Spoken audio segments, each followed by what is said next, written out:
Welcome back नाज़रीन। आज दुनिया भर में वेटलैंड डे मनाया जा रहा है। वेटलैंड यानी गीली ज़मीन, और यकीनी तौर से जब हम गीली ज़मीन की बात करते हैं तो हम ज़रखेज़ी की बात करते हैं, हम आबियारी की बात करते हैं। और पाकिस्तान में कुछ ऐसा भी शाहकार है कि जहाँ पर गीली ज़मीन नहीं है वहाँ पर फुजले से जो गंदा पानी है उससे ज़मीन को गीला किया गया है और एक बाकायदा मसनूई फॉरेस्ट जिसे urban forest, Clifton urban forest का नाम दिया गया है। इसके ऊपर हम बात करेंगे और इससे जुड़ी बहुत सारी चीज़ें हम डिस्कस करेंगे। कराची स्टूडियो में मसूद लोहार साहब इस वक्त हमारे साथ मौजूद हैं, जो कि फाउंडर हैं क्लिफ्टन अर्बन फॉरेस्ट के, और हमें ज्वाइन किया है सुंगुल जमाल ने, जो कि कोरल गार्जियन है। सुंगुल, आपका भी बहुत बहुत शुक्रिया हमें ज्वाइन करने का। जी, सबसे पहले मसूद लोहार साहब ये बताइए, वेटलैंड क्या है, ये इस दिन की इम्पोर्टेंस क्या है? देखें, जो कराची जो है ना मरीन इकोसिस्टम है, यहाँ पे लेगून्स होनी चाहिए थी। बहुत बड़ी लेगून थी, ओबायो नाम था उसका, जो इनक्रोच हो गई और ख़त्म हो गई। फिर दूसरी लेगून जो इनक्रोच किस तरह से? जब हम बात करते हैं इनक्रोच तो उसमें क्या इनक्रोच? Housing colonies. अच्छा अच्छा, हाँ। पूरी लेगून्स के ऊपर कॉलोनी पूरी इतनी बड़ी थी कि उस वक्त साउथ एशिया की सबसे बड़ी थी।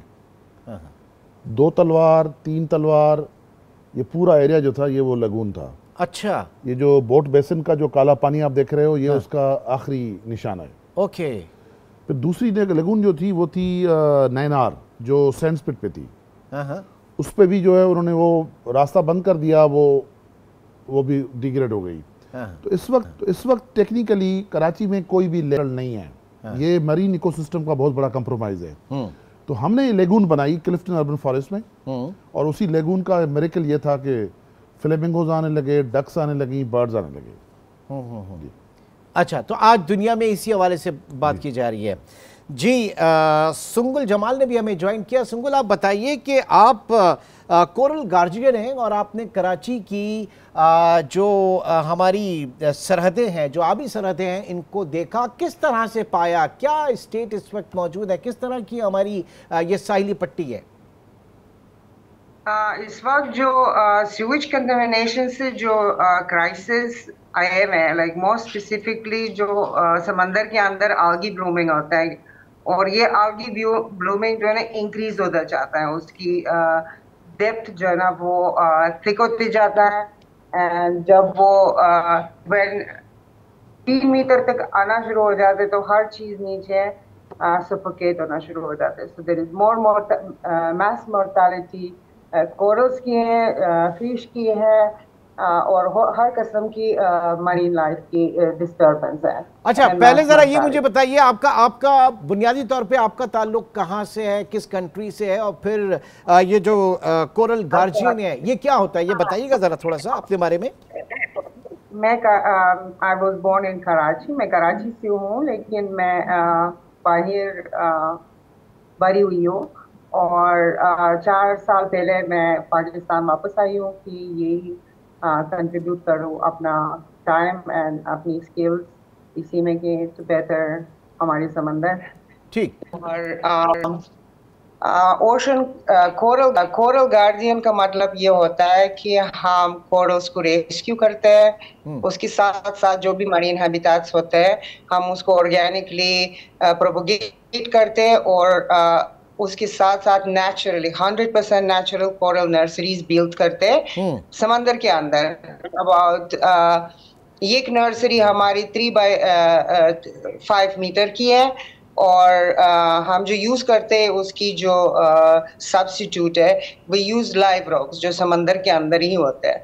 हम कोई चीज समंदर से बाहर समंदर के अंदर नहीं लाते हैं, ना कोई चीज समंदर से लेके समंदर से बाहर लेके। यानी वो जो इकोसिस्टम है उसको आप यकीनी बनाते हैं। जी लोहार साहब, ये बात की सीवरेज कंटेमिनेशन, तो ज़रा मुझे बताइएगा कि क्या कहा जाता है कि कराची में कितना पानी यौमिया गंदा पानी, सीवरेज, फुजला, चाहे वो कंपनियों का हो, फैक्ट्रीज का हो या ह्यूमन वेस्टेज हो, ये किस मिकदार में समंदर बुर्द हो रहा है, समंदर में रोज जा रहा है?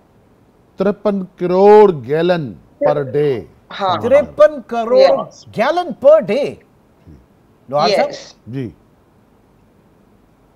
ये लास्ट ईयर 480 तक गया था, और in with in 1 year our sewage production has increased। ठीक है, बात बहुत ये ज्यादा है मैं जरा इनसे और तो मसूद साहब से थोड़ा सा मैं डिटेल मालूम कर लूं। जी मसूद साहब। देखें, बात ये है कि जितने भी म्यूनिसिपल नाले हैं, सीवरेज के जो नाले हैं या इंडस्ट्रियल नाले हैं, technically they should be treated before sending to the sea. क्योंकि सी हमारा खाने का, फिश का, हमारी हर तरह का वो मरीन लाइफ का बहुत सबसे बड़ा सोर्स है। 53 करोड़ गैलन पानी जो है हाँ। गंदा अनट्रीटेड समंदर में जा रहा है। और यही वजह है कि सुंगुल साहब आपको बताएंगी, क्योंकि ये डीप डाइव करके अंदर जाती हैं, कि ये पूरा कोस्ट, पूरा समंदर पाकिस्तान का पल्यूट हो चुका है। और उसका जो लेयर है उसकी पोल्यूशन का, वो 15 फुट है। 15 फुट? तो सुंगुल 15 फुट की अगर लेयर है जो कंटामिनेटेड है, तो इसमें तो आपका पूरा जो फोटोसिंथेसिस है वही नहीं हो सकता। मैं समझाती हूँ। जो डेंसिटी होती है, वो जो थिक डेंसिटी होती है, वो कई कई जगह 15 फुट, 4 फुट, 3 फुट तक आ जाता है। हाँ। और फिर डिजोल्व होके वो पानी के अंदर ही रहता है, like it becomes liquidated micro algae।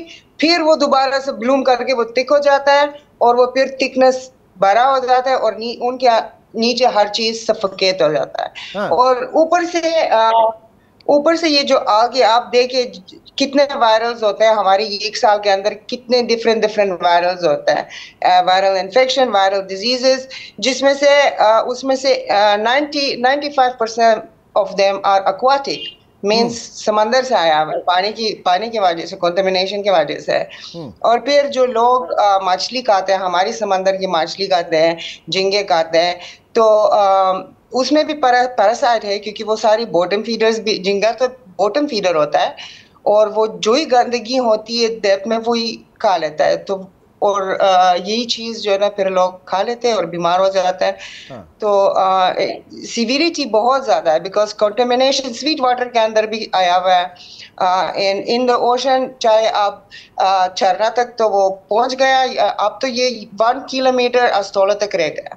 ठीक है, और वो भी लास्ट ईयर। अच्छा, अब मेरा सवाल ये होगा, लोहार साहब मेरा आपसे ये सवाल होगा कि क्या इसके हवाले से कोई इंटरनेशनल प्रोटोकॉल्स, इंटरनेशनल स्टैंडर्ड्स हैं या नहीं, और अगर हैं तो पाकिस्तान में उनका ख्याल क्यों नहीं किया जा सकता? ये छोटे सा एक ब्रेक की कॉल है, मैं चाहूंगा कि आप इसके ऊपर रिस्पॉन्ड करें एक छोटे से ब्रेक के बाद। दोबारा मिलते हैं।